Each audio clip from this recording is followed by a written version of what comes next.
Hey, this is Bruce from Bruce 3 and Revenge. You're watching Wheeler's Weekend Jams live and direct. Wheeler's Weekend Jams live and direct. All right, ladies and gentlemen, you are watching Wheeler's Weekend Jams on Skype again, and sitting here in Texas on Skype with me is Mr. Bruce 3 from Bruce 3 and the Revenge. What's up, buddy? What's happening, man? How you doing? Fantastic, man. How's the weather in Austin right now? I probably shouldn't talk about it because y'all hate me, man. No, really please, nice, dude. please. Matter of fact, we had a cold day today. It was like 60. Was it 60? Yeah, a little windy, you know. That's not too I bad. didn't have to put sunblock on today. Yeah, and Dude, it's been a pretty nice winter, man. I mean, since that hurricane, like Chicago, we've had hardly any snow. It's been 40s, 50s, dude. That's why if it's 60 there, man, that's about right, man. That's not for sure. Yeah, it's nice. A little scary, but hey, just take it. You know. Exactly. So, well, I'm going to start off here with now when you started playing music, who were I should say, when did you start playing music, and then who were like your big influences? Oh man, that's an easy question and a hard question. I started playing when I was 13. I got a guitar for Christmas because I got hooked. I used to hang out at my grandma's house when like my parents needed a babysitter um and you know I always watched like VH1 and MTV, and as a young kid I just got hooked on just like watching music videos and seeing people play guitar. I just thought it was the coolest freaking thing, man. Like I was always a good athlete. I could have played sports. I could have done like whatever. I got good grades, but like when it comes down to it, you got one life, and why not do like the coolest thing you want to do? And to me, it was always just watching people play guitar from an early age, and then finally when I hit the age of 13, like I was kind of fed up with a lot of stuff, and all I wanted to do was play guitar. So I got a guitar for Christmas that year. And the sky was the limit. And as far as influence go, one of my first cassette tapes was Dookie by Green Day. Hell and I mean, yeah. it's still relevant today, man. It's a classic. It's a part of life, man.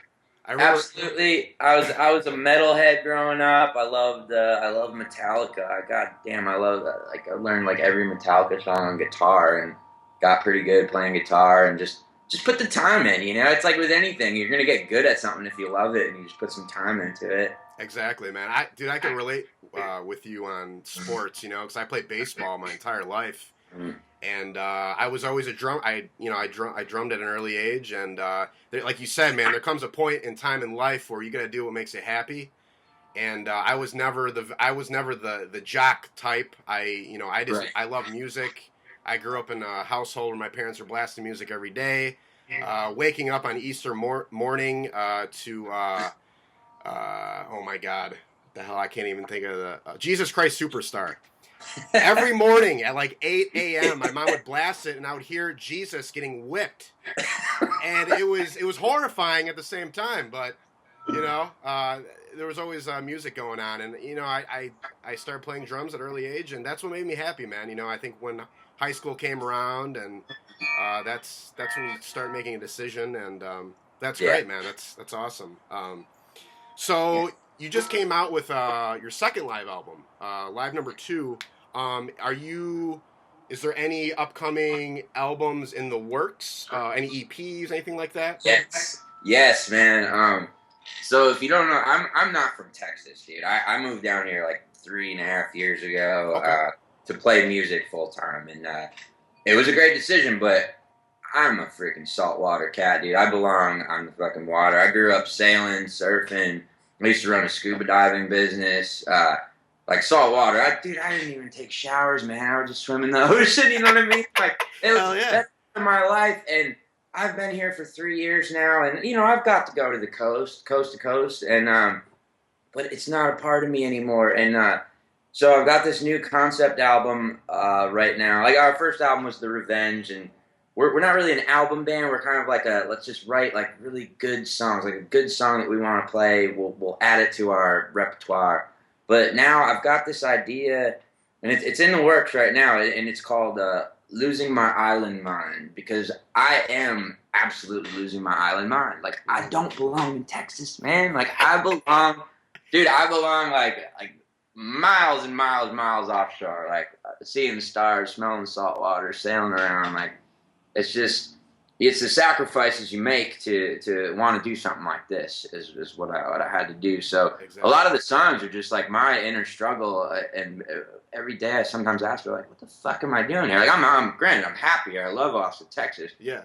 It's allowed myself and TJ and our band just to play music all the time, you know, make money and do it, man. Buy a van and all this stuff. So. But yes, so that's the new album is in the works, and it's kind of like you're almost like some Hunter S. Thompson, like tequila laden hangover, like and Fear and insane, Loathing. like I'm going crazy over here. You know what I mean? So some of the songs are about like the book Where the Wild Things Are, which is my favorite book of all time, and just like sea monsters, and I hope you'll see it soon or hear it soon, but it's gonna be good, man. I'm really freaking stoked about it. So you're reminding me now of when Benicio del Toro in Fear and Loathing Las Vegas gets up in the car and he goes, what the fuck are we doing in the middle of the desert, man? That's you right now. What the fuck am I doing in Texas right now? Dude, yeah, I just opened up a can of worms, man. Yeah, pretty much. I'm not freaking crazy. I mean, well, crazy is an interesting word, but yeah. I'm not batshit crazy. Yeah. But, That's awesome, man. Well, no, I mean, obviously, like you said, you're big in surfing and everything like that. Now, tell me your fascination with sharks, man, because I have always been fascinated by sharks at a very young age, man. I got my buddy right here, man, that I showed you in a picture before. Yeah, I've had this yeah. bad boy since 1990. And, yeah, man, tell me about that.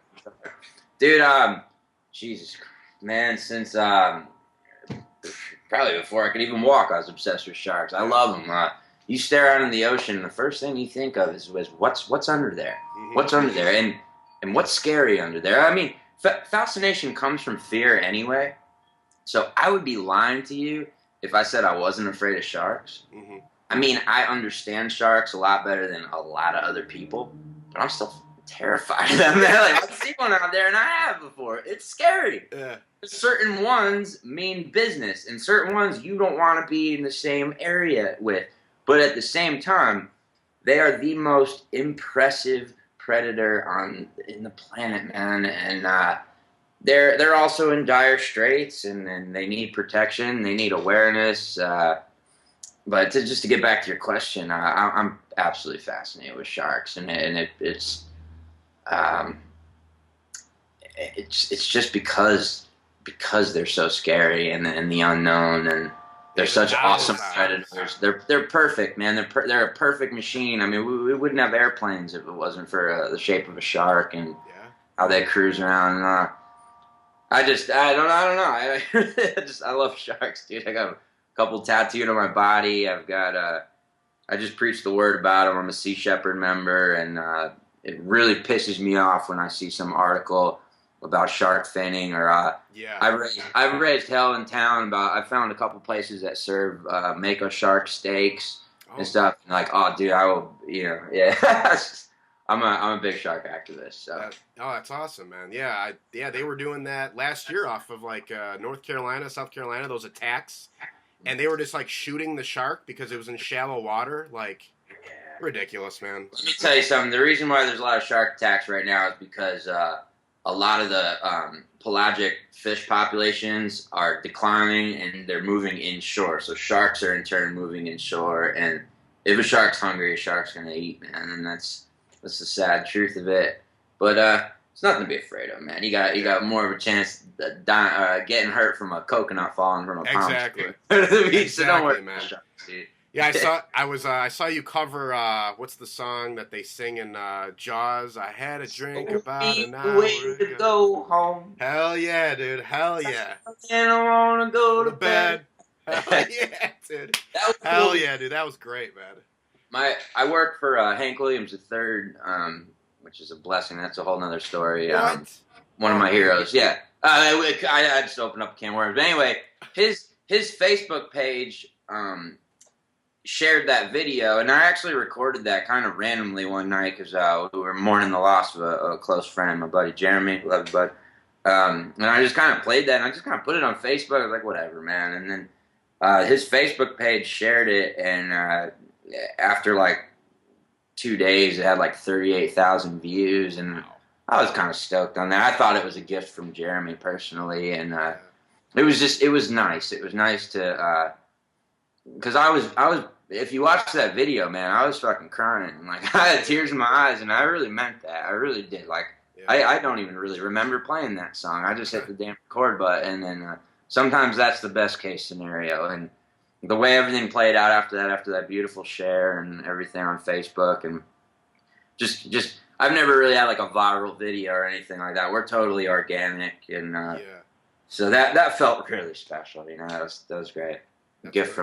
Gift from Jeremy and Bob. Dude, Hank Williams III, man, one of the greatest concerts I've ever been to. I was like 17, dude. My dad took me to a 21 over show. I was in a mosh pit with a bunch of drunken cowboys and a bunch of punk rockers, man. It was badass. It was one of the greatest shows I've ever been to.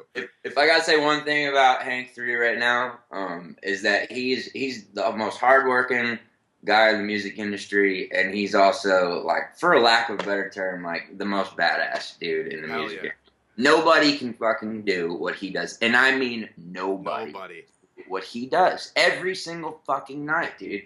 So is he still doing Ass Jack?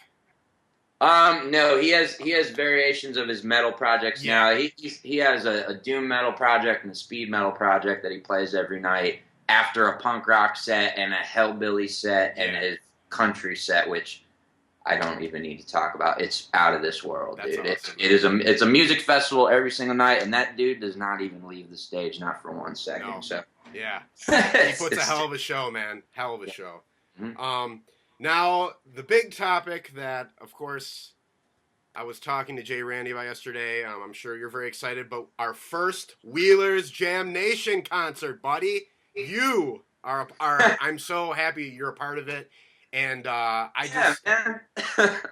tell me how excited you are to be a part of this, man. So stoked! Oh my god, dude! Like I told TJ last year, I was like, dude, we're going to Chicago next year. I don't give a shit. I don't care if we go there and just whatever. And I think I subconsciously got into your fucking brain, and we got the invite. No, dude, honestly, we were so fucking stoked to be a part of it, and all the bands are playing, especially Jay Randy. He's a good friend, dude. We've shared some stages before. I love Jay, and just to see him again, and the fact that he's on top of it, and to finally kick it with you and do your show, it means so much. And just the timing and everything, it's just perfect, man. Dude, I did that little post about, hey, would anybody be interested in going to a Wheelers Weekend Jams concert? and you, my friend, you were one of the first people to hit me up, man. And I was like, yeah, it sounds badass. yeah, exactly. So like, I was like, wait, man, I want to play that fucking shit. It worked out, man. It worked out, and we got a really good lineup, man. Amazing lineup, dude. And I can't wait. I've never seen you play live before, dude, and I've heard a lot. I know you've played at like the Full Service Circus, and you're doing your thing down there, man, in Texas, man, and that's awesome. I'm so glad, like Jay Randy coming from New York, you're coming from Texas. We got the Static Heads coming from Nashville, like, and it's half and half. Got half Chicago bands, half out of state bands. It's one big family, dude. I'm so excited, dude. I this means a lot, dude, and for you to be a part of it. Thank you. Thank you, man. No, and you said it best, dude. It's too cool that everybody's coming in from all over the place. You got Nashville, New York, Austin, Texas. It's just, dude, you can't make that shit up. It's gonna be awesome. Yeah, dude, it's fantastic, man. And so, are you? Do you have an upcoming tour now? Well, we're gonna plan one based on this. Okay. So for sure, we'll be out in August, and the Full Service guys are dear friends of mine. I moved down here and I lived in their house for almost 2 years. I lived in the old van, the old Whale, for a while too. Nice. And I've done a lot of their 20 tours and stuff with them, and we're we're fixing to do a similar format if somebody's down to have us, man. We got a mantra. We always take the gigs, man. We'll play any shows, dude. We're not all about just trying to get make a lot of money. I said no. Our mantra is like, we just want to play like the best shows we can, have the most fun we can. It's like a surfer that really just wants to surf the best waves you can. Yes. It's the same thing when you're in a band. You want to just play the best shows that you can. And a lot of those 20 tours that Full Service does, they're like the fucking coolest shows, man. They're so much fun. They're so intimate. So intimate. I've been a part of a lot of them, and I got to tour as a solo act opening up for one of their East Coast 20 tours. So I know what that's all about. So the wheels are all are in motion right now, and the fact that we'll be out there in August, like hopefully we'll do something out. We got some dear friends out in Chicago, Ryan, Sonia, and we'll get something going. We got something. Oh going. yeah, dude. Yeah, they're. I'm trying to get the hotel accommodations, that are within the vicinity of the venue, because a lot of people have been asking me like where to go, and it's just crazy that people would actually fly out to this, and yeah, man, it's gonna be a hell of a time, man, hell of a time. And well, yeah, man, if there's anything you want to say out there to the fans, where to find you, and any nice last words. Well, I tell you, man, I swear we're a little different. We're straight up organic.